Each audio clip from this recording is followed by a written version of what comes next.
আপনাদের কাছে আমার প্রশ্ন, নামাজের কোন ত্রুটিটা নিয়ে আপনারা সবচেয়ে বেশি চিন্তিত? নামাজের মধ্যে আমাদের অনেক ত্রুটি হয়, তাই না?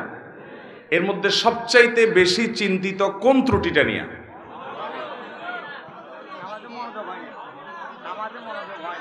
মনোযোগ হয় না, মনোযোগ থাকে না, এটা হলো সবচেয়ে বড় সমস্যা।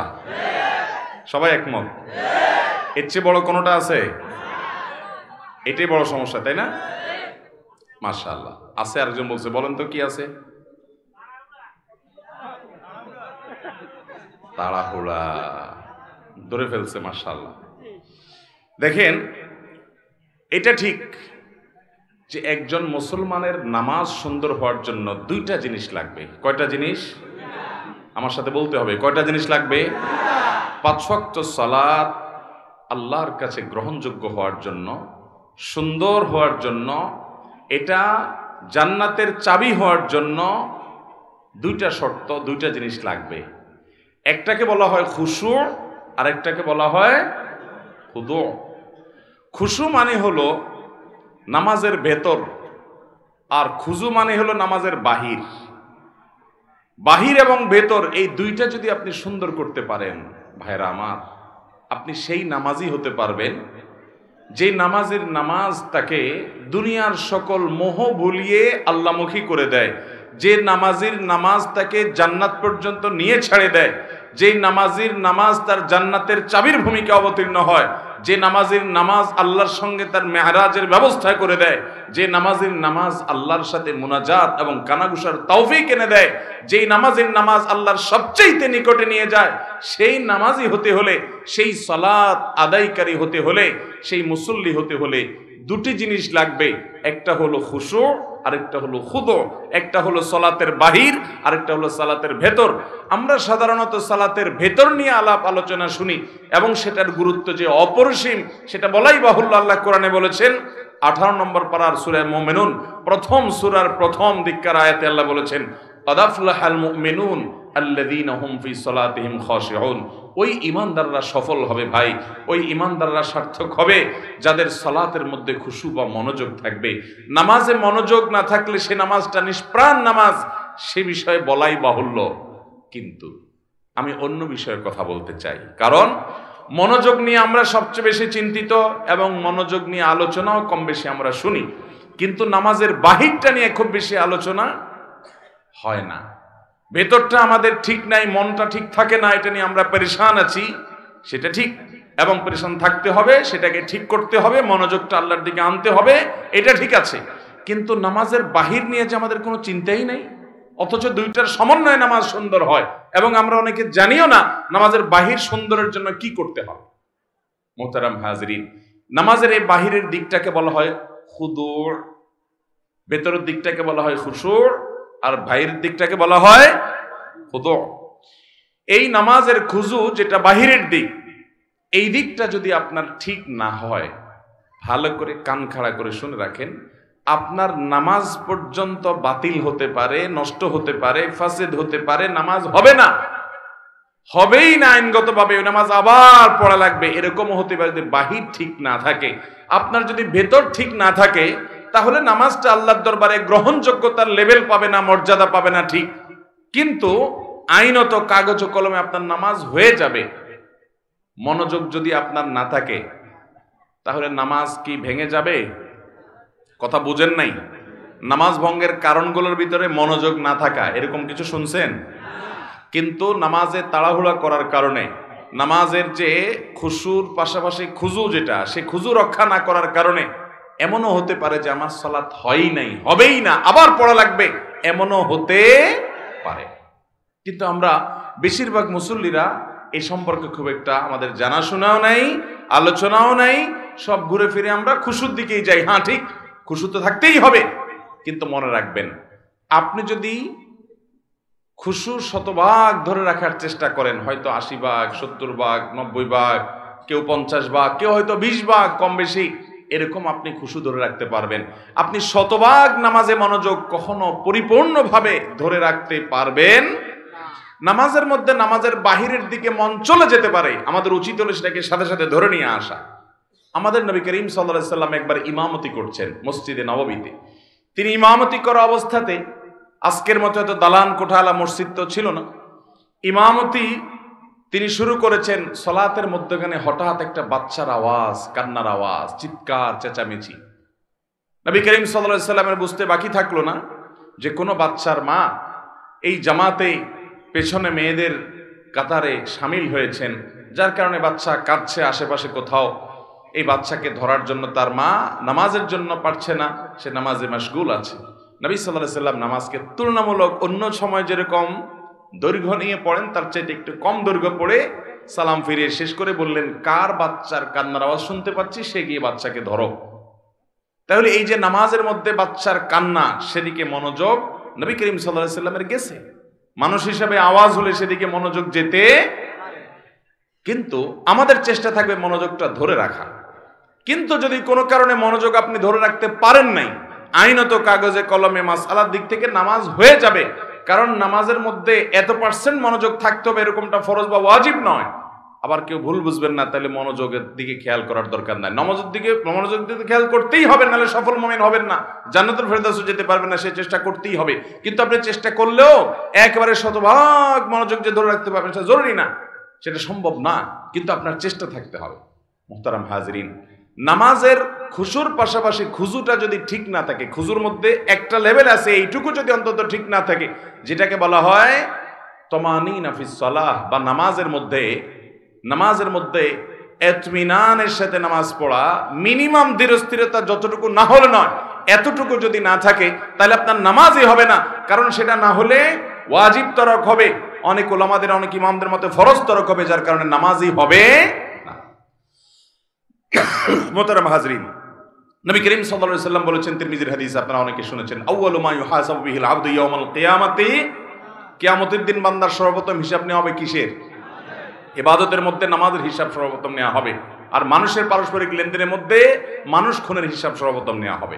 এই হাদিসে নবী সাল্লাল্লাহু আলাইহি সাল্লাম বলেছেন, ফাইন সালুহাত ফাকাদ আফলাহা ওয়া আনজাহ, যদি কারণ নামাজের হিসাবটা ঠিকঠাক মতো সে দিতে পারে তাহলে সে সাকসেস হয়ে গেল, সে পার হয়ে যাবে আখিরাতে, তার আর পাকড়াও নাই, অন্য সব সহজ হয়ে যাবে যদি নামাজটা ঠিক হয়ে যায়। ওয়া ইন ফাসাদা, আর যদি নামাজের হিসাবটা গড়বড় ধরা পড়ে, ভেজাল ধরা পড়ে, ফাকাদ খাবা ওয়া খাসির, তাহলে এই ব্যক্তি আর সামনে আগাতে পারবে না, ধরা পড়ে যাবে। এই জন্য ভাইরা আমার, নামাজটা যদি কিয়ামতের ময়দানে হিসাব গ্রহণের সময় ঠিকঠাক দিতে হয়, তাহলে নামাজের এই বাহিরটার প্রতি বিশেষ মনোযোগ দিতে হবে। নবী করিম সাল্লাল্লাহু আলাইহি সাল্লাম বুখারীর হাদিসে বলেছেন, সাল্লু কামা রাআইতুমুনি উসাল্লি, তোমরা আমাকে যেভাবে নামাজ পড়তে দেখেছো সেভাবে সালাত আদায় করো। সহিহ মুসলিমের হাদিসে নবী রাসূলুল্লাহ সাল্লাল্লাহু আলাইহি ওয়াসাল্লাম বলেছেন, নবী সাল্লাল্লাহু আলাইহি ওয়াসাল্লাম সম্পর্কে তিনি বলেছেন, তিনি রুকু থেকে যখন উঠতেন সোজা হয়ে টান টান খাড়া হওয়া ছাড়া সিজদায় যেতেন না। আবার সিজদা থেকে যখন উঠতেন সোজা হয়ে টান টান করে বসে অপেক্ষা করা ছাড়া তিনি সিজদায় পুনরায় যেতেন না। এভাবে তিনি সালাত আদায় করতেন। এবং তিনি বলেছেন, আসওয়াউন নাসি সারিকাতান আল্লাযী ইয়াসরিকু ফি সালাতি, সবচেয়ে নিকৃষ্ট চোর হলো সে যে নামাজের মধ্যে চুরি করে। জিজ্ঞাসা করল, ইয়া রাসূলুল্লাহ, এটা আবার কোন টাইপের চোর? আমরা তো বিভিন্ন চোরের কথা শুনছি, গম চোর, টিন চোর, গরু চোর, বিভিন্ন রকমের চোর আছে, তাই না? নামাজ চোর এটা আবার কোনটা? নবী আলাইহিস সালাম বলেছেন, নামাজ চোর হলো ওই ব্যক্তি যে ব্যক্তি তার রুকু সিজদার ক্ষেত্রে চুরি করে, ঠিক মতো করে না, ঠুসঠাস করে না, কোনো রকম তাড়াহুড়া করে দেয়, এই হলো নামাজ চোর। নবী আলাইহিস সালাম বলেছেন, এই চোর হলো সবচেয়ে নিকৃষ্ট চোর। চোরদের মধ্যে আবার খারাপ চোর নামাজ চোর। এই নামাজ চোর আমাদের এই মজলিসেও বা আমাদের এই স্টেজেও আমরা অনেকেই আছি। আল্লাহ আমাদেরকে বাঁচার তৌফিক দান করুন। আল্লাহর খাতায় নামাজ চোর সহজ কোনো বিষয় না। আপনি 5 ওয়াক্ত নামাজ পড়েন, অথচ আল্লাহর খাতায় আপনি চোর, নিকৃষ্ট চোর, অন্য চোরদের চাইতে জঘন্য চোর। কারণ আপনি নামাজ চুরি করছেন। কিভাবে নামাজ চুরি করছেন? তাহলে একটা ঘটনা শুনেন। নবী করিম সাল্লাল্লাহু আলাইহি ওয়াসাল্লামের একটি প্রসিদ্ধ ঘটনা আছে, বুখারী মুসলিম এক জায়গায় বর্ণনা করেছে। আবু হুরায়রা রাদিয়াল্লাহু তাআলা বর্ণনা করেছেন যে একবার আমাদের নবী করিম সাল্লাল্লাহু আলাইহি ওয়াসাল্লাম মসজিদে এসে প্রবেশ করলেন, তখন একজন সাহাবী এসে মসজিদের ভিতরে সালাতে দাঁড়িয়ে গেলেন। ওই লোকটা নামাজ পড়লেন, নামাজ শেষ করে সালাম ফিরাইয়া নবী করিম সাল্লাল্লাহু আলাইহি ওয়াসাল্লামের কাছে এসে সালাম দিয়ে আসসালামু আলাইকুম বলে তার কাছে আসলেন। নবী সাল্লাল্লাহু আলাইহি সাল্লাম তার সালামের জবাব দিলেন, জবাব দিয়ে বললেন, ইরজি ফাসাল্লি ফা ইন্নাকা লাম তুসাল্লি, ভাই তুমি যাও আবার নামাজ পড়ো, কারণ তুমি যে নামাজ পড়ছে নামাজ হয় নাই। আল্লাহর বান্দার সাথে সাথে আবার নামাজের নিয়ত করছে, করে আবার নামাজ পড়ছে, একই নামাজ পড়ে এবার আসছে, এসে নবীজির সামনে এসে সালাম দিছে, আসসালামু আলাইকুম ওয়া রাহমাতুল্লাহ। নবী করিম সাল্লাল্লাহু আলাইহি ওয়াসাল্লাম ওয়া আলাইকুম আসসালাম ওয়া রাহমাতুল্লাহ জবাব দিলেন, জবাব দিয়ে বললেন, তুমি আবারও গিয়ে নামাজ পড়ো, কারণ তোমার নামাজ এবারও হয় নাই। বেচারা আবারও গিয়ে নামাজ পড়ছেন, পড়ে এসে আবার সালাম দিলেন। এবারও নবী করিম সাল্লাল্লাহু আলাইহি ওয়াসাল্লাম জবাব দিয়ে বললেন, এবারও তোমার নামাজ হয় নাই, তোমাকে আবার পড়তে হবে, নামাজ হয় নাই। দেখেন, তখন সে সাহাবী বলেন, ইয়া রাসূলুল্লাহ ওয়াল্লাহি মা উহসিনু গায়রা হাযা, আমি এর চাইতে সুন্দর নামাজ তো আর পড়তে পারি না হে আল্লাহর রাসূল, আমি তো 3 বার পড়লাম, আমি ইচ্ছে ভালো পারি না। ফাআল্লিমনি, আমাকে অনুগ্রহ করে আপনি নামাজটা শিখাইয়া দেন। তখন নবী করিম সাল্লাল্লাহু আলাইহি ওয়াসাল্লাম বললেন, ঠিক আছে আসো তোমাকে নামাজ শিখাই। কি শিখাইছেন তাকে বলবো আপনাদের, শুনেন। নবী করিম সাল্লাল্লাহু আলাইহি ওয়াসাল্লাম তখন বললেন, দেখো তুমি যখন সালাতের মধ্যে দাঁড়িয়ে কেরাত পড়লে, সুন্দর করে ধীরস্থিরতার সাথে কেরাত পড়লে, সূরা মিলালে খুব ধীরস্থিরতার সাথে, তাড়াহুড়া ছাড়া, এরপর রুকুতে গেলে, রুকুতে গিয়ে তুমি রুকু করবে হাত্তা তাতমাইন্না রাকিআন, তোমার একেবারে মাথা থেকে কোমর পর্যন্ত পুরো পিঠ সোজা হওয়া পর্যন্ত, পাও সোজা হওয়া পর্যন্ত, রুকুতে গিয়ে স্থির হওয়া পর্যন্ত তোমাকে অপেক্ষা করতে হবে। এরপর তোমার রুকু শুরু হলো, রুকু শেষ, তাসবিহ শেষ, এরপর তুমি আস্তে আস্তে সামি আল্লাহু লিমান হামিদা বলে দাঁড়াবে।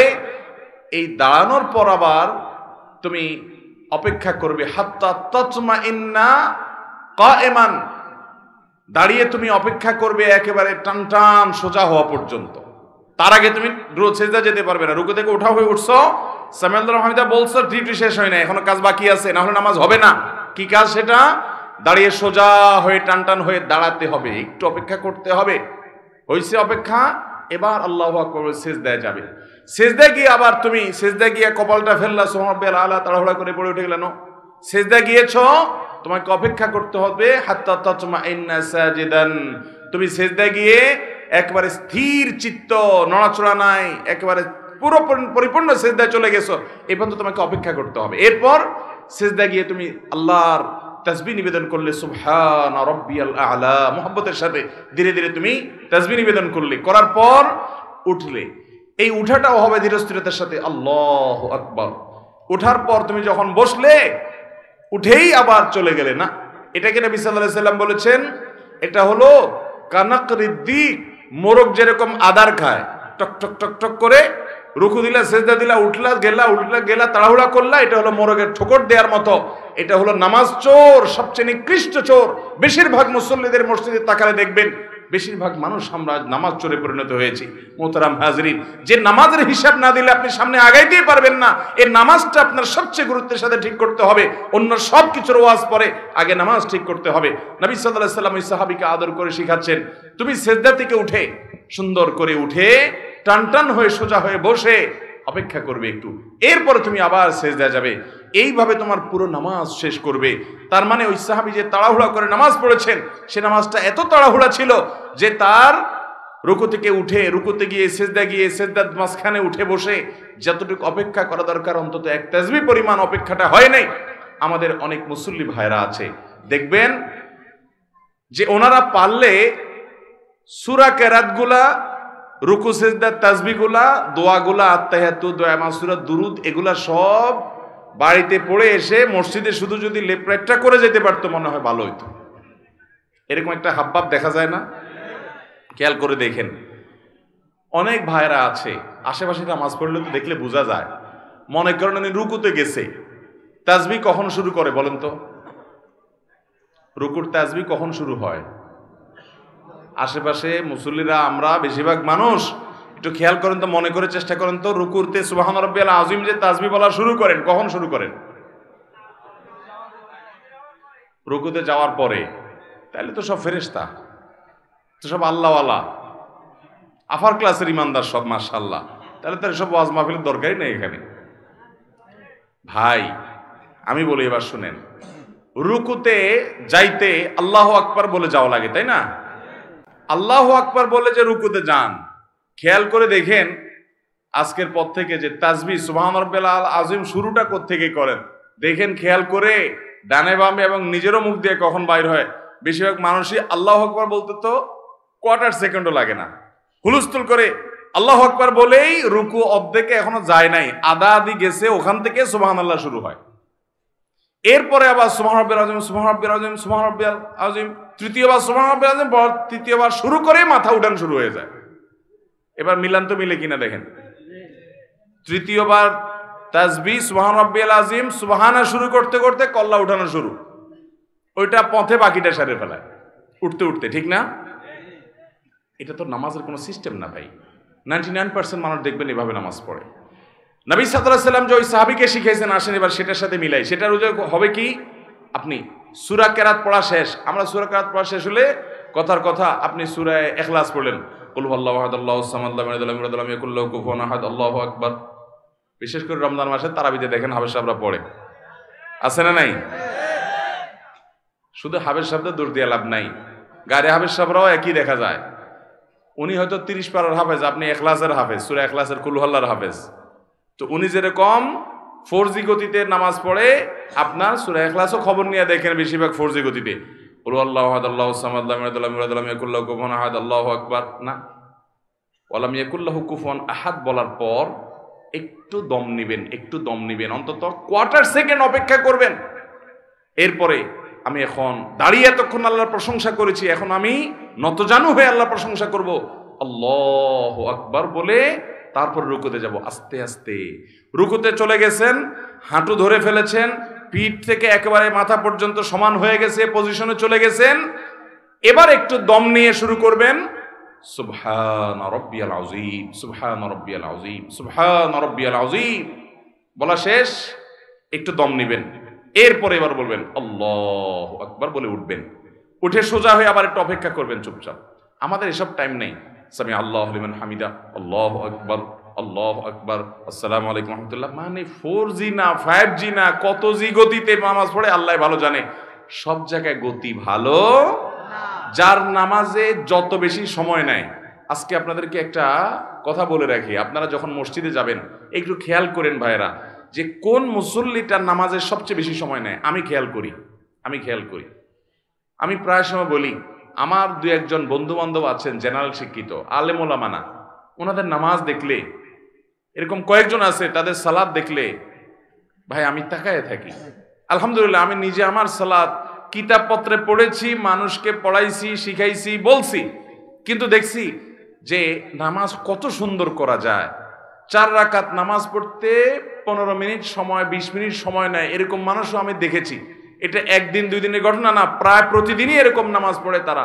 অনেক বড় বড় ব্যবসায়ী, অনেক বড় বড় শিক্ষিত, শত শত হাজার হাজার মানুষ চালাইতে হয়, এইরকম লোকজন মিটিং সিটিং দুনিয়ার ঝামেলা আছে, সব চলে যাক, নামাজে দাঁড়িয়েছি, নামাজ শেষ করার কোনো কাহিনী নাই, সব কিছুর আগে ধীরস্থিরতার সাথে নামাজ। ভাইরা আমার, এই নামাজটা আমাদেরকে আল্লাহর সবচেয়ে নিকটে নিয়ে যাবে। যার নামাজ সুন্দর সে সবচেয়ে বড় আফার ক্লাসের মুত্তাকি, যার নামাজ যত খারাপ সে তত নিচু ক্লাসের মুত্তাকি। এই জন্য আমি মসজিদে গেলে খুঁজি যে আমার চাইতে লম্বা নামাজ পড়ানোওয়ালা পাই কিনা, যদি পাই তখন ঈর্ষা করি যে তারে এবার ফেল করতে হবে, আমি তার চাইতে আস্তে আস্তে নামাজ পড়তে হবে। আমি একটু তাড়াহুড়া প্রকৃতির মানুষ, এই যে কথা বলি দেখেন হুলস্থুল করে বলি, ধীরস্থিরতার সাথে কত সুন্দরভাবে মানুষ কথা বলে, আমি পারি না, আমার একটা রোগ, তাড়াহুড়া করে কথা বলি। কিন্তু ভাইরা আমার মতো এরকম তাড়াহুড়া করা মানুষটাও আমি খেয়াল করি মসজিদে যে 2 রাকাত নামাজ পড়তে বেশিরভাগ মুসল্লি জেনারেল শিক্ষিত, সাধারণ শিক্ষিত মানুষ অনেকে আছেন, কোরআন বা সূরাগুলো এত সহিও না, মাগার মাশাআল্লাহ 2 রাকাত নামাজ আমরা একসাথে শুরু করছি, 10 জন 20 জন 30 জন মুসল্লি মসজিদে আছে, সুন্নত পড়তেছি, কিন্তু দেখি যে আমারে ফেল মারাই দিয়ে তারা সবাই নামাজ আগে আগে শেষ করে ফেলছে, এত গতি তাদের নামাজে। আবার কিছু মানুষ দেখি মাশাআল্লাহ যে আমার অনেক পরে দেখা যাচ্ছে তাদের মাত্র 1 রাকাত শেষ হয়েছে, তখন আমি ঈর্ষা করি, আমি তো এরকম সুন্দর নামাজ পড়তে পারতাম। ভাইরা আমার, আল্লাহর কসম করে বলি, একটা সময় আসবে মন খুলে নামাজ পড়তে চাইবেন, বিশ্বাস করেন ভাই, লিখে রাখেন ডায়েরিতে, আপনাকে যদি আল্লাহ হায়াতে বাঁচিয়ে রাখেন, যুবক ভাইয়েরা, তরুণ ভাইয়েরা, একটা বয়স আসবে মনে চাইবে একটু রবকে মন খুলে সেজদা দেই, একটু লম্বা করে রুকু করি, পারবেন না, অসুস্থ হয়ে যাবেন, রোগবালায় ধরে ফেলবে। বাবারে সে সময় আসবে না। বৃদ্ধ মুরব্বীদেরকে, চাচাদেরকে জিজ্ঞাসা করেন, চাইলেও ওযু ধরে রাখতে পারে না, নামাজ পড়তে পারে না, চাইলেও পারে না। একটা সময় আসবে, চাইবেন পারবেন না। নামাজটাকে সুন্দর করেন, সময় মতো পড়েন। অনেক রাকাত নামাজ পড়বেন, নফল নামাজ পড়বেন, এটার চাইতে উত্তম হলো ফরজটা পড়লেন, মূল সুন্নতগুলাই পড়লেন, কিন্তু ধীরস্থিরতার সাথে পড়লেন। 10 রাকাত তাড়াহুড়া করে পড়ার চাইতে 2 রাকাত আস্তে আস্তে পড়া অনেক বেশি। নামাজ সুন্দর করবেন তো ইনশাআল্লাহ। হুযায়ফা ইবনে ইয়ামান রাদিয়াল্লাহু তাআলার একটা হাদিস বুখারীতে বর্ণিত হয়েছে। তিনি এক ব্যক্তিকে দেখলেন খুব তাড়াহুড়া করে নামাজ পড়তেছে। উনি ডাক দিয়েছেন, নবীজির সাহাবী, নবী করিম সাল্লাল্লাহু আলাইহি সাল্লাম থেকে নামাজ শিখছে, ডাক দিয়েছে, ডাক দিয়ে বলছে, ভাই তুমি এই যে পড়লা হুলস্থুল করে, এটাই কি তোমার সব সময়ের নামাজ? লোকটা বলছে, হ্যাঁ আমি সব সময় এরকম নামাজই পড়ি, এই গতিতেই পড়ি আমি। তখন তিনি বলছেন, শুনে রাখো, নবী করিম সাল্লাল্লাহু আলাইহি সাল্লাম থেকে নামাজ শিখা নবীজির হাতে গড়া সাহাবী বলছেন, শুনে রাখো, এই নামাজ নিয়ে যদি তুমি কবরে যাও, মুহাম্মদ সাল্লাল্লাহু আলাইহি সাল্লাম যে দ্বীন দিয়ে পাঠিয়েছেন, মুহাম্মদ সাল্লাল্লাহু আলাইহি সাল্লামকে আল্লাহ যে দ্বীন এবং শরীয়ত দিয়ে পাঠিয়েছেন, তোমার মৃত্যু তার শরীয়তের উপর হবে না এই নামাজ নিয়ে কবরে গেলে।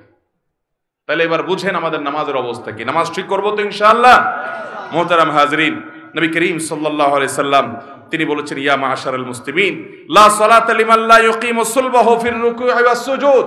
যে রুকু সিজদাতে তার পিঠ সোজা করে না, ঠিকমতো করে না, সময় দেয় না, এই ব্যক্তির নামাজ হবে না। ইবনে মাজার হাদিস। নবী করিম সাল্লাল্লাহু আলাইহি সাল্লাম নির্দেশ করেছেন, আতিমুর রুকু ওয়াস সুজুদ, তোমরা রুকু সিজদাকে ঠিকমতো করো। ভাইরা আমার, ইকামাতুস সালাহ, নামাজকে সুন্দর করে ঠিকমতো আদায় করা, নিয়মিত করা, প্রতিষ্ঠিত করা, এর একটি অর্থ এটাও যে যথাযথভাবে হক আদায় করে নামাজ পড়া। আল্লাহ তাআলা আমাদেরকে ধীরস্থিরতার সাথে নামাজ আদায় করার তৌফিক দান করুন। ভাইরা আমার, এবার আসুন মূল কথা। মনোযোগ দিয়ে ধরে রাখতে পারেন না। আমি আমার নিজের অভিজ্ঞতার কথা বলি আপনাদেরকে, এবং নামাজের মনোযোগ ধরে রাখার জন্য সিনিয়র উলামায়ে কেরাম যেসব পরামর্শ দিয়েছেন তমল থেকে একটা এটাও, আপনি নামাজের মধ্যে টাইম বেশি দেন, তাড়াহুড়া না করে ধীরস্থিরতার সাথে সালাত আদায় করেন, দেখবেন নামাজে মনোযোগ অটোমেটিক আসছে ইনশাআল্লাহ। আপনার 4 রাকাত নামাজে কথার কথা সবসময় 4 মিনিট সময় লাগে। আপনি পরিকল্পনা করেন যে আমি 8 মিনিটের আগে নামাজ শেষ করব না, দেখবেন আপনার নামাজ কি সুন্দর হয়। আমি এরকম এক ভাইকে দেখছি যে 4 রাকাত নামাজে 10-15 মিনিটের নিচে শেষ হয় না। আমি জিজ্ঞেস করলাম, ভাই এত লম্বা কি নামাজ পড়েন আপনি বলেন তো? উনি আমাকে বললেন, ভাই শয়তানের সাথে তো কুলায় উঠতে পারি না, সে আমাদের দেখেন নামাজে যাতে মনোযোগ নষ্ট হয়, এই জন্য দেখবেন যার কথা জীবনে মনে হয় নাই, নামাজে দাঁড়ালে দেখবেন তার কথা মনে হয়ে গেছে। যেই কথা আকথা কুকথা আপনার মনে সব সাধারণ কোনো সময় হয় না, নামাজে দাঁড়াচ্ছেন দেখছেন সব হয়ে গেছে। কারণ ইবলিস তখন আপনার খেদমত শুরু করে দেয়, বলে যে হযরত আপনার এখন এই যে এই কথাটা মনে রাখা উচিত, ওই যে ওই জায়গায় ওইটা না ভুলে গেছেন, এই যে স্মরণ করে দিলাম, দেখবেন সব মনে করাই দিছে। কারণ আল্লাহ কোরআনে বলেছেন, আকিমিস সালাতা লিযিকরি, তোমরা আমার স্মরণের জন্য নামাজ পড়ো। আমাদের নামাজে আল্লাহর স্মরণ ছাড়া আর সবকিছু স্মরণ হয়, আল্লাহর স্মরণ ছাড়া আর সবকিছু স্মরণ হয়। নামাজে মনোযোগ যদি আপনি ধরে রাখতে চান, তো পরীক্ষিত আমল হলো সময় ডিউরেশন বাড়িয়ে দেন। 4 রাকাত নামাজে 15 মিনিট সময় লাগিয়ে দেন। ওই যে ভাইয়ের কথা বলছিলাম যে লম্বা সময় নামাজ পড়ে, আমি একদিন জিজ্ঞেস করলাম, ভাই আপনার 4 রাকাত নামাজে একদিন 2 দিন না, প্রতিদিন একই অবস্থা দেখি, 15 মিনিট 20 মিনিট সময় লাগান। আমার অফিসে একবার উনি বেড়াইতে আসলেন, আমরা সুহরের পরে সুন্নত পড়ে চলে আসছি, মিটিং আছে, উনি দেখে নামাজ পড়তে পড়তে শেষ না। আমি বললাম, ভাই অনেক নামাজ পড়ছেন না? কই না, ওই 2 রাকাত সুন্নতিতে পড়ছি। তো 2 রাকাত সুন্নত তো আমরাও পড়লাম, আমাদের যদি 5 মিনিট 7 মিনিট লাগে, আপনার 15 মিনিট কেমনে লাগে? উনি বলল, ভাই দুনিয়াদার মানুষ, অনেক ব্যবসা বাণিজ্য আছে, শত শত লোক চালাইতে হয়, বিভিন্ন দিক মাথা চলে যায়, তো শয়তান তো নামাজে মনোযোগ নষ্ট করতে চায়, এই জন্য আমি শয়তানের সাথে কুস্তাকুস্তি করি নামাজের মধ্যে। আরে শয়তানের মধ্যে সাথে কুস্তাকুস্তি আবার কেমনে করে নামাজের মধ্যে? কুস্তাকুস্তি করলে নামাজ হবে নাকি? বলে যে কুস্তাকুস্তির সিস্টেমটা হলো এই, আমি যখন নামাজে দাঁড়াই, সূরা ফাতিহা অন্য সূরা পড়ি, তখন শয়তান আমারে ইরানে, তুরানে, কোকাব শহরে, অমুক জায়গায় তমুক জায়গায় চিপায়, এর ভিতরে ওর ভিতরে, এর পিছনে ওর পিছনে, যত আকতা কুকতা সব মনে করে দেয়। তখন আমি কুলে উঠতে পারি না, আল্লাহর কথা স্মরণ আসে না।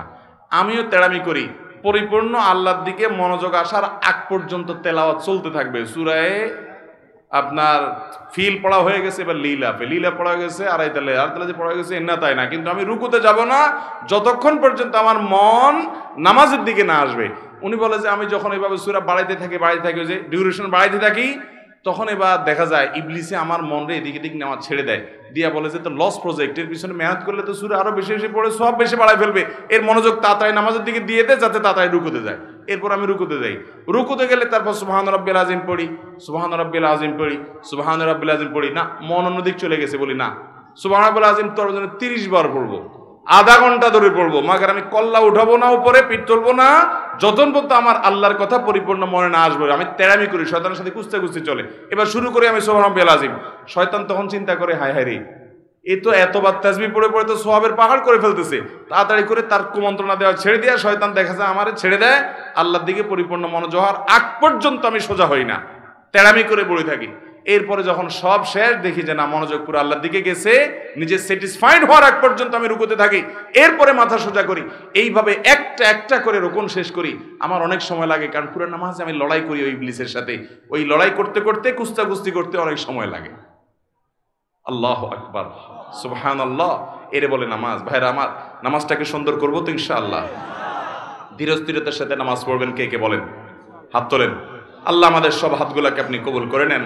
আল্লাহ আমাদেরকে সুন্দর করে নামাজ পড়ার তৌফিক দান করেন। আল্লাহ আমাদেরকে নামাজ কায়েমকারী বানিয়ে দেন। আল্লাহ আমাদেরকে সহি সলত ভাবে খুশুর সাথে নামাজ পড়ার তৌফিক দান করেন। আল্লাহ যে নামাজ জান্নাতুল ফেরদাউসে নিয়ে যাবে সেই নামাজ পড়ার তৌফিক দান করেন। আত্মামান জাযাকুমুল্লাহু খায়রা ওয়া আখিরু দাওয়ানা আলহামদুলিল্লাহি রাব্বিল আলামিন। সবাই নিয়ত করছি তো ইনশাআল্লাহ? সবাই নিয়ত করছি তো? নামাজে মনোযোগ দিয়ে পড়বেন তো ইনশাআল্লাহ? এবং মনোযোগ ধরে রাখার জন্য ধীরস্থিরতার সাথে আস্তে আস্তে নামাজ পড়ার কোনো বিকল্প, তুফান মিল মার্কা নামাজ পড়বেন। আখিরাতে যে দেখবেন, কিয়ামতে দেখবেন সব বাতিল, ফাজআলনাহু হাবাআম মানসুরা, দেখবেন যে কোনো নামাজ কবুল হয় নাই। আজকে থেকে তওবা করেন, তাড়াহুড়া করে কোনো নামাজ পড়বো, ধীরে ধীরে আস্তে আস্তে নামাজ পড়বেন, চেষ্টা করবেন তো ইনশাআল্লাহ?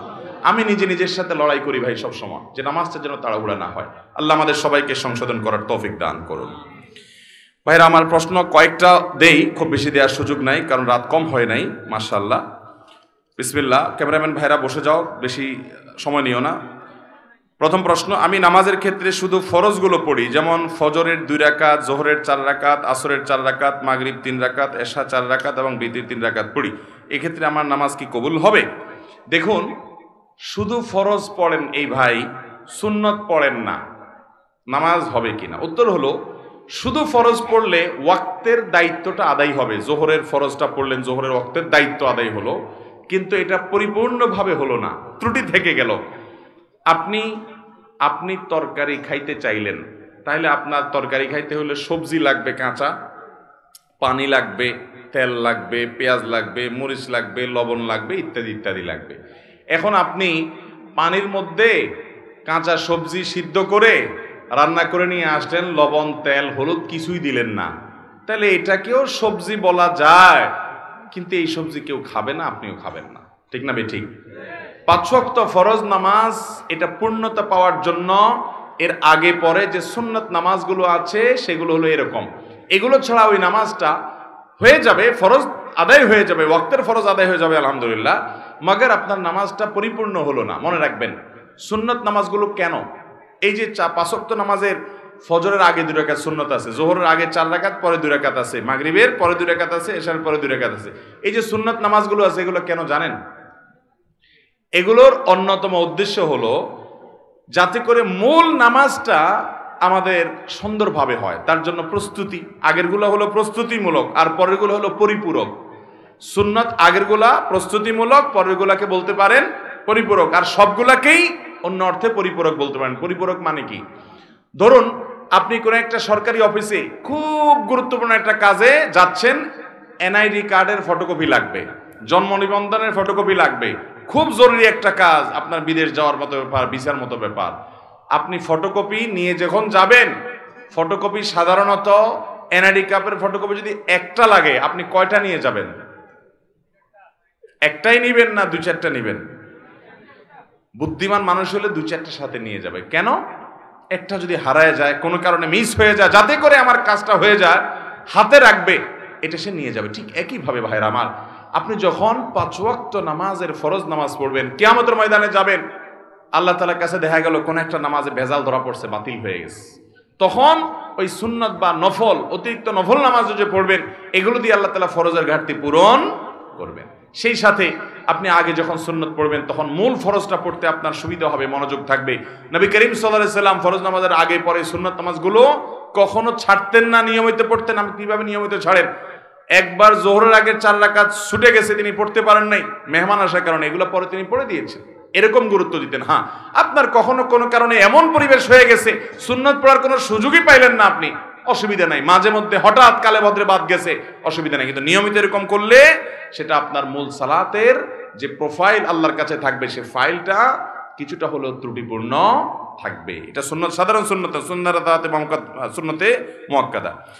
আমার ফজরের নামাজ প্রায় কাজা হয়, জোহরের সাথে মিলিয়ে জোহরের আগে সেই 2 রাকাত ফজরের কাজা পড়ে নেই, আমার নামাজ কি কবুল হবে?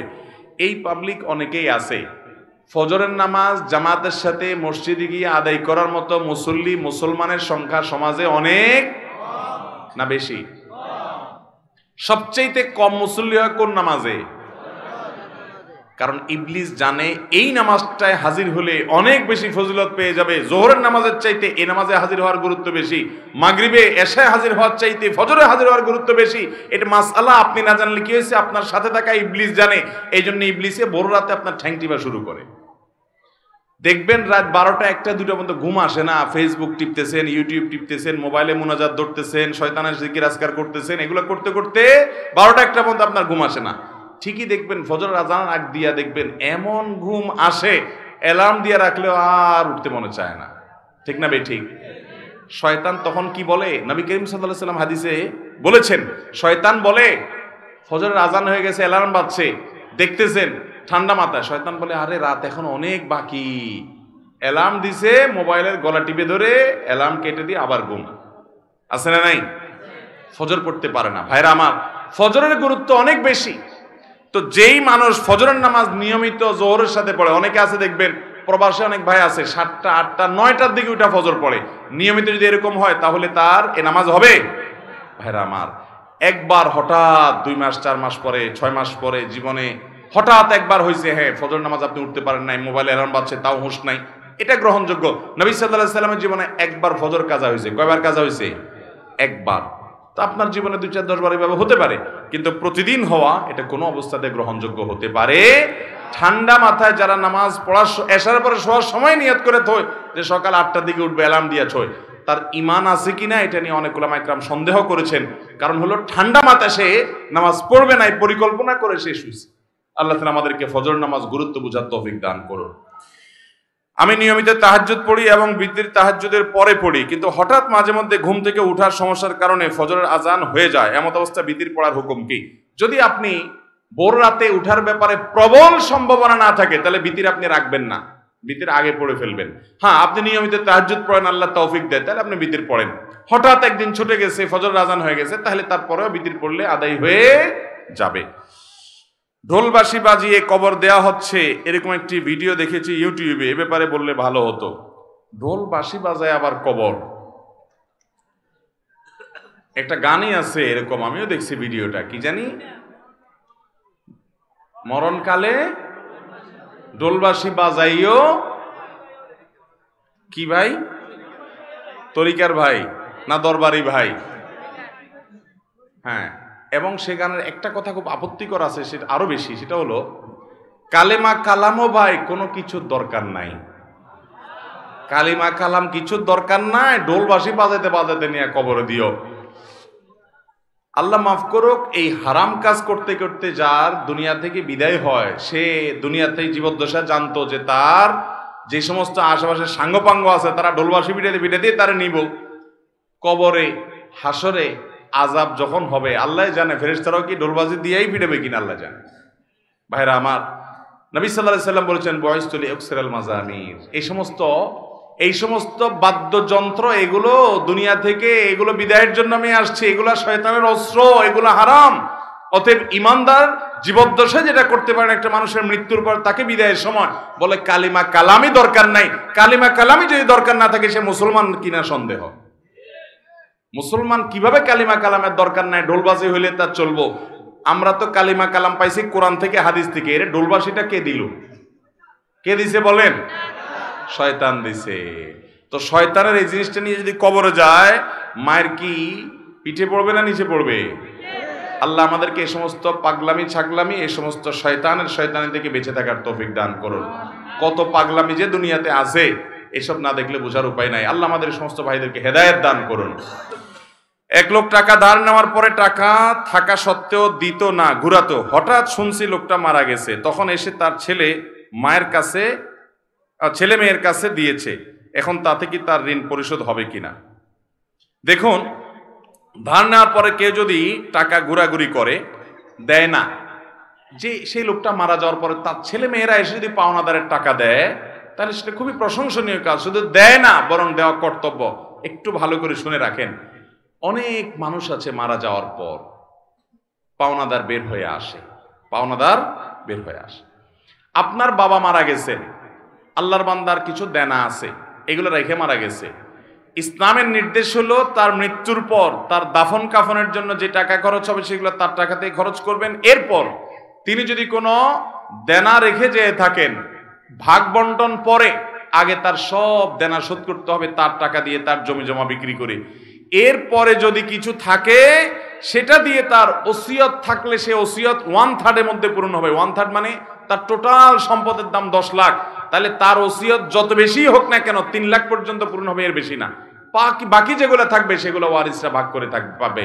আর যদি কারোর কোনো ওসিয়ত না করে যায়, যে অমুক জায়গায় দিও, মসজিদে দিও, মাদ্রাসে দিও, অমুকরে দিও, এরকম কোনো ওসিয়ত না থাকে, তাহলে তো সেটা বাদ।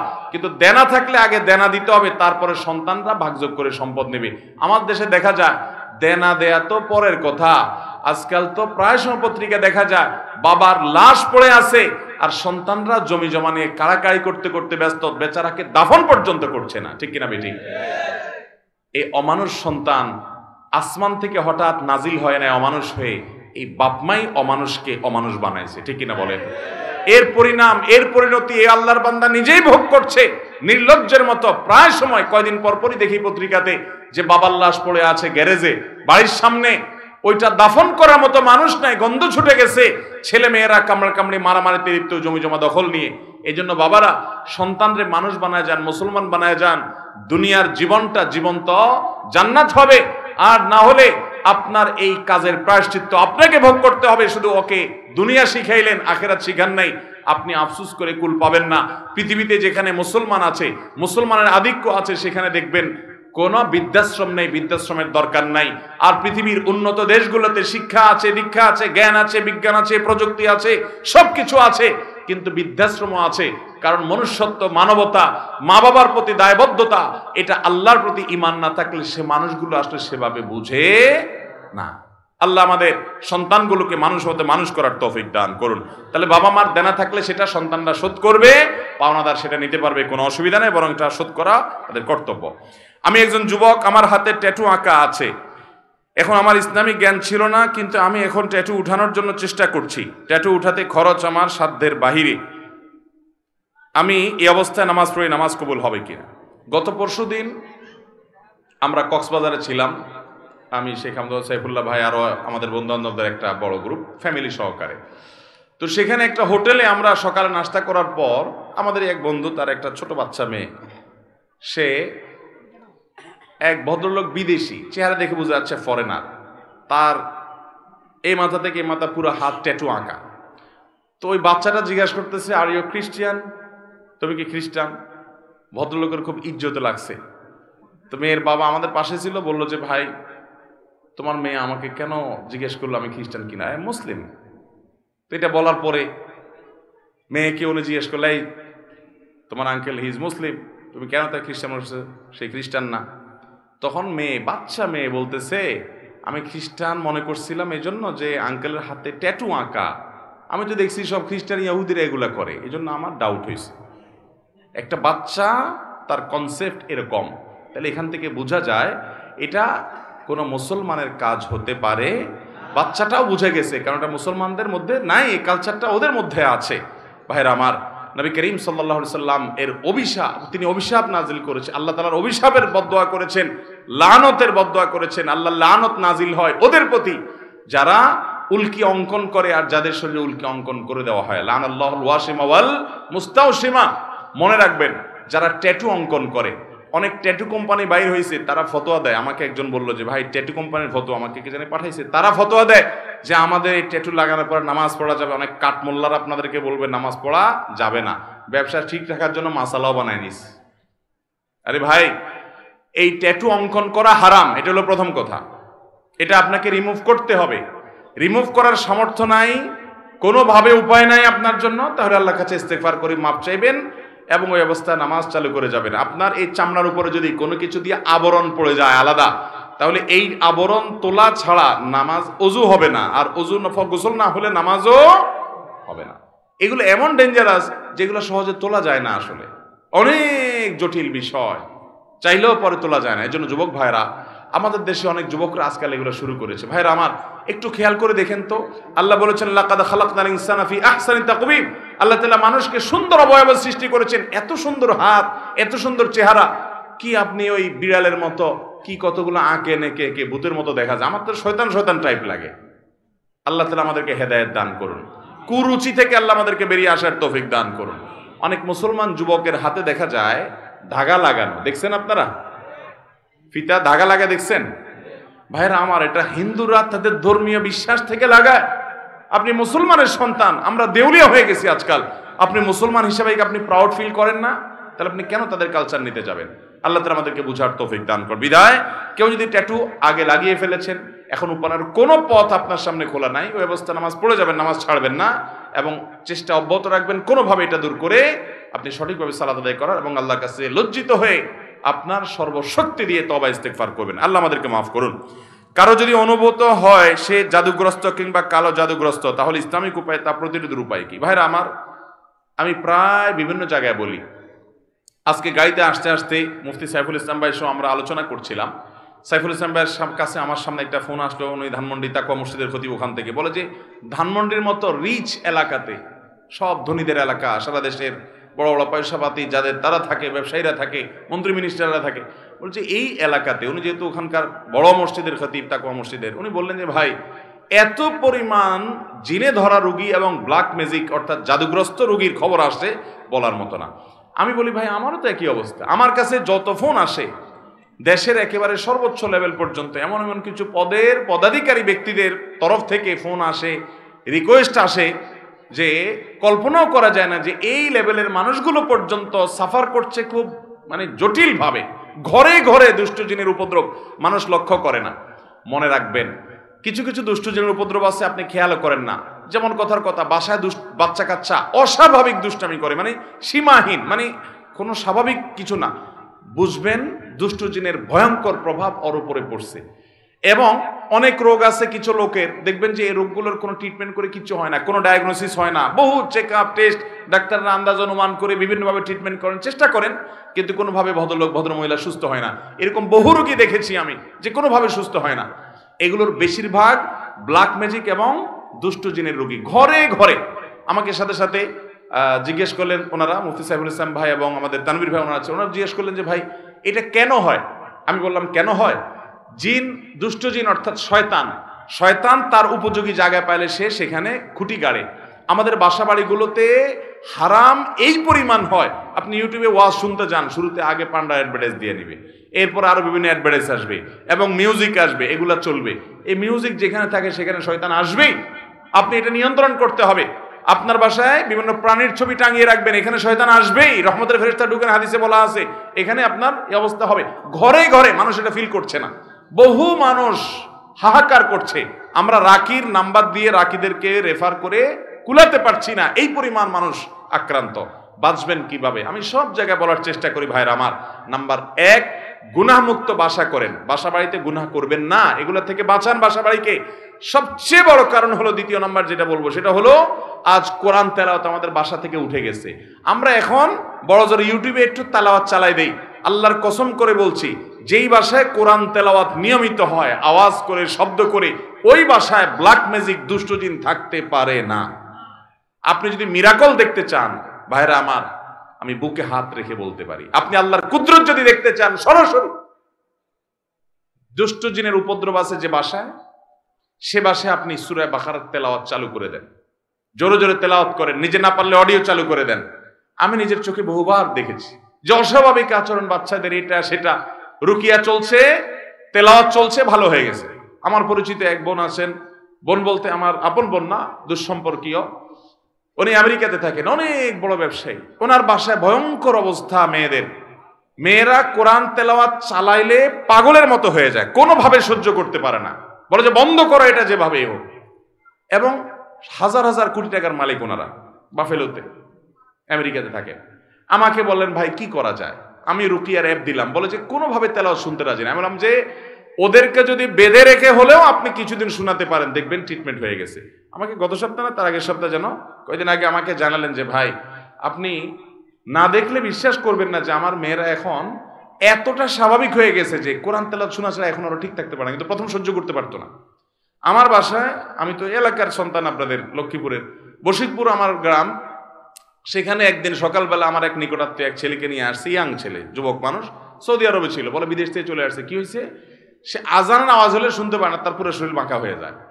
এবং সে বলে যে তখন তার শরীর এমন শক্ত হয়, টোকা দিলে মনে হয় যে বিষাক্ত সাপ দংশন করছে, পাথরের মতো হয়ে যায়। আমার চোখের সামনে দেখলাম জোহরের আজান শুরু হলো, সে আসছে অনেক আগে, বসতে বসতে 100 পর্যায়ে জোহরের আজান শুরু হলো, দেখলাম যে সে বাঁকা হয়ে যাচ্ছে এবং শক্ত হাট হয়ে যাচ্ছে। ভাইরা আমার, এগুলো কিছু হয়তো খুব দৃশ্যমান বোঝা যায়, আর ম্যাক্সিমাম ঘরে ঘরে বোঝার উপায় নাই।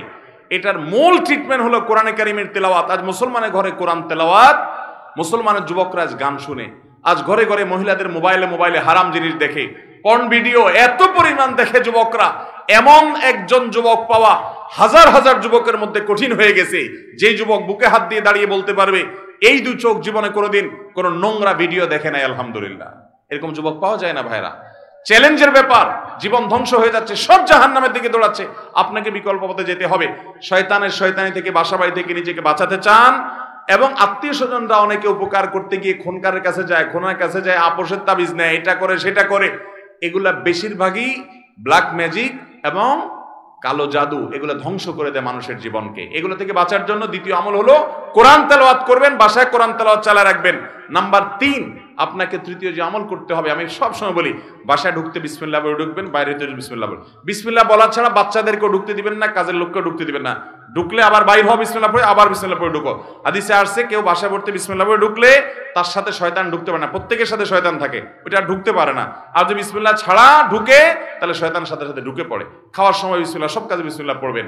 এভাবে আরো বিভিন্ন আমলের মাধ্যমে এই উপদ্রব থেকে বাঁচবেন। ব্ল্যাক ম্যাজিক থেকে বাঁচার জন্য সৌদি আরবের সাবেক গ্র্যান্ড মুফতি শেখ আব্দুল আজিজ বিন আব্দুল্লাহ বিন বাজ রাহিমাহুল্লাহ একটা চমৎকার আমল দিয়েছেন, সারা পৃথিবীতে রাখীদের কাছে জনপ্রিয় আমল। কিছু পানির মধ্যে কিছু বড়ই পাতা, নির্দিষ্ট কিছু সূরা পড়ে, এটা লম্বা প্রসেস আছে, এটা দিয়ে গোসল করলে নিয়মিত ব্ল্যাক ম্যাজিকের প্রভাব কেটে যায়। এবং এই আমলটাও আমি পরিচিত অনেককে দেখেছি করেছে। আমাদের এই যে আপনাদের নিশান ভাই, এই মাহফিলের আয়োজক তানভীর ভাই, ওনার ফ্যামিলিতে উনি নিয়মিত রুকিয়া করেন, এবং উনি আমাকে বলছেন ভাই শরীরটা মনে হয় যে শরীরতে কিছু চলে গেছে, পাতলা হয়ে গেছে। এই জন্য কোরআন তেলাওয়াত করবেন তো ইনশাআল্লাহ, বাসা বাড়িতে কোরআন চালাবেন তো ইনশাআল্লাহ। আমি শপথ করে বলছি, আল্লাহর কালামের মিরাকল যদি দেখতে চান তাহলে দুষ্টজনের উপদ্রব আছে এবং অস্বাভাবিক বাসা ভিতরে সমস্যা, রোগ বালাই আছে, ব্ল্যাক ম্যাজিক আছে। কোরআন তেলাওয়াত শুনতে থাকেন, একদিন দুই দিন না, অনবরত আপনি ফিল করবেন যে কিভাবে আল্লাহর কুদরত জাহির হয়, কিভাবে শয়তান পালায়। আল্লাহ আমাদেরকে বুঝার তৌফিক দান করুন। আপন ভাই বোন কেউ যদি গুনার কাজ করে, তাকে সেটা বলার মতো অবস্থা না থাকলে তার সাথে দূরত্ব বজায় রেখে চললে গুনাহ হবে কিনা? ভাই বেরাদার যদি গুনার কাজ করে, পাপের কাজ করে, অপরাধ করে, সংশোধন করবেন, বুঝাবেন, কিন্তু না বুঝানোর কোনো বাও নাই, কথা শুনে না, বলার মতো নাই। অনেক সময় বড় ভাই হয়, বলার মতো থাকে না, বা ছোট ভাই হয়, তখন আপনি অভিমান করতে পারেন। অভিমান কি? যে তার সাথে আমি কথা বলবো না, দূরে থাকবো, তাকে বোঝানোর জন্য যে আমি তোমার উপরে অসন্তুষ্ট, এটা আপনি করতে পারেন। কিন্তু তাকে চিরকালের জন্য ত্যাগ করবেন, তার সাথে সম্পর্ক ছিন্ন করবেন, এই সুযোগ নাই। সে খারাপ হলেও এই সুযোগ নাই যে আপনি তাকে সম্পূর্ণ সম্পর্ক ছিন্ন করবেন। হ্যাঁ, সংশোধনের জন্য করতে পারেন। সব আলেম বলে যে আমরা হকের পাশে আছি, তোমরা আমাদের সাথে থাকো, তাহলে আমরা কার পাশে থাকবো? ভাইরা আমার, নবী করিম সাল্লাল্লাহু আলাইহি সাল্লাম দুইটা কষ্টিপাথর দিয়ে গেছেন, মা আনা আলাইহি ওয়া আসহাবি, আমি যে আদর্শের উপর আছি, এবং সাহাবায়ে কেরাম জামাতুস সাহাবা তারা মৌলিকভাবে যে আদর্শের উপর আছেন সেটি, এটার উপর যারা প্রতিষ্ঠিত তারা কিয়ামতের ময়দানে নাজাত প্রাপ্ত দল।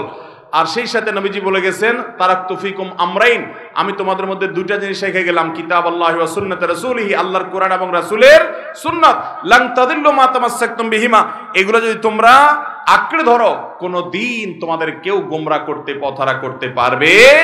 এই জন্য ওই মূলনীতি আপনি ধরে রাখবেন। যে সমস্ত উলামায়ে কেরামের কথা শুনবেন এগুলো গ্রহণ করবেন, ইনশাআল্লাহ আল্লাহ তাআলা হকের উপরে রাখবেন। এগুলো গ্রহণ না করলে আপনি হকের উপরে প্রতিষ্ঠিত থাকতে পারবেন। অতএব ব্যক্তি নয়, বরং কোরআন সুন্নাহর অনুসরণ করবেন। যে আলেম কোরআন সুন্নাহর আলোকে কথা বলে তার কথা শুনবেন, সে যেই হোক না, কোরআন সুন্নাহর বাইরে কথা বললে সেটাকে বর্জন করবেন। আল্লাহ আমাদের সবাইকে উলামাদের অনুসরণ অনুকরণ কোরআন এবং সুন্নাহর আলোকে করার তৌফিক দান করুন, এবং এই মাহফিল সহ সমস্ত মাহফিল থেকে আল্লাহ তাআলা আমাদের সবাইকে হেদায়েতের আলো গ্রহণ করার তৌফিক দান করুন। জাযাকুমুল্লাহু খায়রা ওয়া আখিরু দাওয়ানা আলহামদুলিল্লাহি রাব্বিল আলামিন। তার বাবা আমাদের চাচা জান আসরাবাদের কাছে আবেদন করব, পরবর্তী বছর প্রোগ্রাম হলে ডান পাশে এবং বাম পাশে বড় দুইটা মনিটর লাগাবেন, যাতে করে ক্যামেরার কারণে যারা দেখতে পাচ্ছেন না তাদের অসুবিধাটা পোষায় যায়। কি বলেন? বড় বড় দুইটা মনিটর দুই পাশে লাগাই দিলে এই ক্যামেরাগুলোর ডিস্টার্বের কারণে যারা ওই পাশে দেখতে পাচ্ছেন না তারা দেখতে পাবেন। আর যদি আপনারা বলেন ক্যামেরা বন্ধ করে দিতে, তাহলে সামনের বছর ক্যামেরা বন্ধ করে দেওয়া যায়। কি বলেন? ক্যামেরা বন্ধ করে দিলে কি বলেন, সব বাদ দিলে কেমন হয়? যারা ক্যামেরা বাদের পক্ষে হাত তোলেন। ক্যামেরা বাদের পক্ষের লোকেরা বিপুল ভাবে পরাজিত হয়েছে, পরাজিত হয়েছে, পরাজিত হয়েছে। ক্যামেরাওয়ালারা জয়যুক্ত হয়েছে, মিডিয়ার পোলাপান সব খুশি। যাক, বেচারাদের বাদ পড়ে নাই, আলহামদুলিল্লাহ। ভাই তোমরা ডিস্টার্ব করো না, বসো, জলদি বসো। কি তার পেছে দিছো এখনো? কিরে ভাই, তোমার তার ঠিক হয় না এখনো? জি ভাই, মাশাআল্লাহ। আমাদের শেখ কারি আহমদ বিন ইউসুফ ভাই তেলাওয়াত কেমন লেগেছে আপনাদের কাছে? মাশাআল্লাহ, মাশাআল্লাহ। আল্লাহর কালাম কত সুন্দর। আল্লাহর কালাম যদি শুনতে এত সুন্দর হয়, তাহলে আল্লাহর কোরআন দিয়ে জীবনকে সাজালে জীবন কত সুন্দর হবে ইনশাআল্লাহ। আল্লাহ আমাদেরকে সারা জীবন কোরআনের সাথে থাকার তৌফিক দান করুন। কোরআন আমাদের ইমাম, কোরআন আমাদের নেতা। কোরআনকে সামনে রেখে কোরআন যেদিকে যেতে বলে আমরা সেদিকে যাব ইনশাআল্লাহ। নবী করিম সাল্লাল্লাহু আলাইহি ওয়াসাল্লাম বলেছেন, ইন্নাল্লাহা ইয়ারফা'ু বিহাযাল কিতাবি আকওয়ামা ওয়া ইয়াদা'ু বিহি আখারিন। এই কোরআন দিয়ে আল্লাহ বহু জাতিকে উন্নতির চরম শিখরে পৌঁছে দিবেন। আবার এই কোরআনের প্রতি অবমাননা, অবহেলা, অসম্মান, এগুলোর কারণে বহু জাতিকে আল্লাহ তাআলা অবনতির চরম তলে হারিয়ে দিবেন। মুসলিম মিল্লাত পৃথিবীর অর্ধেক পৃথিবী তাদের পদানত হয়েছে। গোটা পৃথিবীর প্রধান পরাশক্তি ছিল মুসলমানেরা। তাদের মূল গুণ এবং বৈশিষ্ট্য ছিল তারা কোরআনে কারীমকে মাথায় তুলতে পেরেছেন, হৃদয়ে গেঁথে নিতে পেরেছেন। তারা গোটা বিশ্বকে তারা শাসন করেছেন। যেদিন থেকে মুসলমান কোরআনকে ছেড়ে দিয়েছে সেদিন থেকে মুসলমান পিছিয়ে পড়েছে। ঠিক কিনা বলেন? অতএব আবারও যদি আমরা কোরআনকে বুকে আঁকড়ে ধরি, ইনশাআল্লাহ এই কোরআন মুসলমান জাতির হারানো ঐতিহ্যকে পুনরায় উদ্ধার করবে ইনশাআল্লাহ। অতএব কোরআন পড়বেন তো? কোরআনকে পড়বেন, কোরআন তেলাওয়াত করবেন, কোরআন শুনবেন, কোরআন অনুযায়ী আমল করবেন, কোরআন অনুযায়ী জীবনকে সাজাবেন এবং কোরআনকে সর্বস্তরে প্রতিষ্ঠিত করবেন ইনশাআল্লাহ। সবার সাধ্য অনুযায়ী চেষ্টা করব তো? আল্লাহ তাআলা আমাদের সবাইকে সে তৌফিক দান করুন। ওয়াজ শেষ, এবার প্রশ্নোত্তর। প্রশ্নোত্তর না ওয়াজ, কোনটা? আব্দুল হাই সাইফুল্লাহ চলে গেলে এরপর কিসের ওয়াজ? পুরা রাত হজর নজ হওয়ার লাগতো না? নজ ধরবেন নি না? নজ টজ বাদ, শুধু ওয়াজ লইব, নজ হওয়ার লাগতো না? হজর মাঠে ভরে যাবেন, যেগুন বেশি জজবাকে দেয়াইতে আছে সেগুন ব্যাগের আগে হলাইব। আল্লাহ তাআলা আমাদেরকে কত চমৎকার কথা শুনলাম, সবগুলো অনুযায়ী আমল করার তৌফিক দান করুন। আমি গাইবান্ধাতে গত দুই দিন না 3 বা 4 দিন আগে একটা মাহফিল হয়েছে। গাইবান্ধাতে হওয়া মাহফিলে আমি বলেছিলাম 3টা মাহফিল আছে আমার নিজের, এগুলো আমার এবং আমাদের। এই যে ওলামাদেরকে দেখছেন আশেপাশে, আমাদের সাইফুল ইসলাম ভাই, ওনাকে কোনো মাহফিলে আপনারা সচরাচর দেখেন? পুকুরে যদি জাল মারেন, রুই মাছ উঠছে, কাতল মাছ উঠছে, আশ্চর্যের না আশ্চর্যের না? কি আশ্চর্যের? পুকুরে রুই মাছ কাতল মাছ, আশ্চর্যের কি আছে? মাহফিল পাবলিক হুদাই আসলে জবাব দেয়। পুকুরে জাল মারছে, একটা ইলিশ মাছ উঠছে। কি বলেন? এটা আশ্চর্য না? তাহলে আপনারা তো রুই মাছের কথা আশ্চর্য করলেন। যারা রুই মাছ পাওয়াকে পুকুরে আশ্চর্যজনক বলছে তারা ঠিক বলেছে, ঠিক কিনা বলেন? দেখেন মাহফিলে ঠিক কিনা কোনো ঠিক বেঠিক, এরকম বেদিশে হলে কি লাভ হবে রে ভাই? যাই হোক, যেটা বলতেছিলাম, পুকুরে জাল মারার পর যদি একটা ইলিশ উঠে তাহলে তো এটা পত্রিকা নিউজ হয়ে যাবে, তাই না? তো মাহফিলে আপনারা কারি আহমদ বিন ইউসুফকে দেখেন, আব্দুল্লাহ সাইফুল্লাহকে দেখেন, আজকাল আমাকেও দেখেন, কিন্তু হাফেজ মুফতি সাইফুল ইসলামকে আপনারা মাহফিলে খুব বেশি। এটা হলো আমাদের আজকের ইলিশ মাছ। কি বলেন? আজকের ইলিশ মাছ হলো কে? মুফতি সাইফুল ইসলাম ভাই। কারণ এই জালে তো রুই কাতল উঠার কথা, ইলিশ তো উঠার কথা না। আজকে ইলিশ উঠছে। কি বলেন? আলহামদুলিল্লাহ। আল্লাহ তাআলা ওলামাদের কথা অনুযায়ী আমাদেরকে আমল করার তৌফিক দান করুন। তো বলছিলাম তিনটা মাহফিল আমাদের নিজেদের। এর একটা হলো চাটখিলে ছিলাদিঘির পাড় নোয়াখালীর, আরেকটা হলো লক্ষ্মীপুরের রায়পুরের এই মাহফিলটা, আরেকটা হলো গাইবান্ধার স্বাধীনতা চত্বরে, যাদের স্বাধীনতা প্রাঙ্গণে বিশাল মাঠে যে মাহফিল হয়েছে, অনেক বড় মাহফিল। এই তিনটা মাহফিল আমরা নিজেরা অন করি। এগুলার পরিকল্পনা বা এগুলার শুরু থেকে শেষ পর্যন্ত আমরা পরামর্শ দেওয়ার চেষ্টা করি। মাহফিলগুলো ওনারাই করেন, কিন্তু আমাদেরকে বলেন যে আপনারা যেভাবে বলেন। বেশিরভাগ মাহফিল আলারা আমাদের কাছে আবেদন করেন মাহফিলের জন্য, আমরা মঞ্জুর করি, শর্ত শরায়েত দেই। অনেকে মানেন, অনেকে মানেন না। আমাকে বলেন রাত 9টা বাজে দিবেন, 10টা পরে খাওয়া দাওয়া বল আপনি এবার ঘুমান, আপনাকে ডেকে দিব শেষের দিকে। এগুলো অনেক মাহফিল আলাদের কাজ। কিন্তু আলহামদুলিল্লাহ এই ভাইরা মাহফিল করেন, ওলা আমাদের সাথে পরামর্শ করে। এই যে মাহফিল রায়পুরের মাটিতে হলো, এত আলেম একসাথে, এত সিনিয়র আলেম এবং অত বিদগ্ধ ইসলামিক স্কলার একসাথে অন্য কোন মাহফিলে দেখছেন আপনারা বলেন তো? একদিন ব্যাপী একটা মাহফিলে আনোয়ার তাহের জাবের আল মাদানী হাফিজাহুল্লাহ আন্দরকিল্লা শাহী মসজিদের সম্মানিত খতিব, লক্ষ্মীপুরের কৃতি সন্তান উস্তাজুল উলামা, তারপর ফজিলতুল উস্তাজ শেখ হারুন আল মাদানী, লক্ষ্মীপুরের আরেক গর্বিত সন্তান, সিনিয়র ওলামা, ওলামা একরামের উস্তাজ, মোশতাকুন নবী সাহেবের উস্তাজ, হাজার হাজার আলেমের উস্তাজ, তারপর মুফতি সাইফুল ইসলাম সাহেবের মতো মানুষ, আব্দুল্লাহ সাইফুল্লাহর মতো মানুষ, শেখ আহমদ বিন ইউসুফ আল আজহারের মতো মানুষ, আরও ওলামা একরাম। এই ছোট্ট পরিসরের একদিনের মাহফিল উপস্থিত হওয়া, এটা চারটিখানি কথা নয়।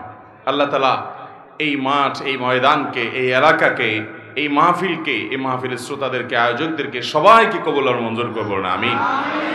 জান্নাতুল ফেরদাউসের বাগানে আমাদের সবাইকে আল্লাহ তাআলা একত্রিত হওয়ার তৌফিক দান করুন, বলুন আমিন। মুহতারাম হাজরিন, এই জন্য এই মাহফিলটার বিশেষ বৈশিষ্ট্য, বিশেষ মর্যাদা আছে। কোনো মাহফিলে বসে বসে ওয়াজ শোনার সময় আমাদের হয় না, কিন্তু ওই যে তিনটা মাহফিল বললাম, এই তিন মাহফিল আমরা স্টেজে বসে থাকি। শুধু আমি না, এই যে সাইফুল ভাই, আব্দুল্লাহ সাইফুল্লাহ, আবার অন্য প্রোগ্রাম আছে নাহলে উনি, আমরা শেষ পর্যন্ত বসে থাকি এই মাহফিলে। কোনো মাহফিলে বসে থাকার সময় নেই। যে কারি আহমদ বিন ইউসুফ ভাই দেখছেন, এই সমস্ত মানুষ কোনো রকম ওনার প্রোগ্রাম শেষ করে ওনাকে চলে যেতে হয়, অন্যান্য কাজ থাকে, কিন্তু এই মাহফিলগুলোতে আমরা নিজেরা বসে থাকি, বসে বসে আপনাদের সাথে সঙ্গ দেই, কারণ এই মাহফিলগুলোকে আমরা অন করি। আল্লাহ তাআলা আয়োজকদেরকে ইখলাসের সাথে কাজগুলোকে, এই মাহফিলকে শত শত বছর টিকিয়ে রাখার তৌফিক দান করুন। এবং সেই সাথে স্বেচ্ছাসেবক ভাইরা, এখানে একটা মাদ্রাসা আছে, আমাদের নিশান ভাইরা মাদ্রাসা গড়ে তুলেছেন। আপনারা এলাকাবাসী অনেকে আন্তরিকতাপূর্ণ সহযোগিতা এবং দোয়া করেন। এই মাদ্রাসাকে আল্লাহ রাব্বুল আলামিন ইলমের বাগান হিসেবে কবুল মঞ্জুর করুন, বলুন আমিন। মোহতারাম হাজরিন, রাত কম হয় নাই, আলোচনা খুব একটা করার সুযোগ নেই আসলে। তারপরেও আমি খুব সংক্ষেপে একটা বিষয়ে কথা বলবো ইনশাআল্লাহ, তারপর আমি প্রশ্নোত্তরে চলে যাব। বিষয়টি হলো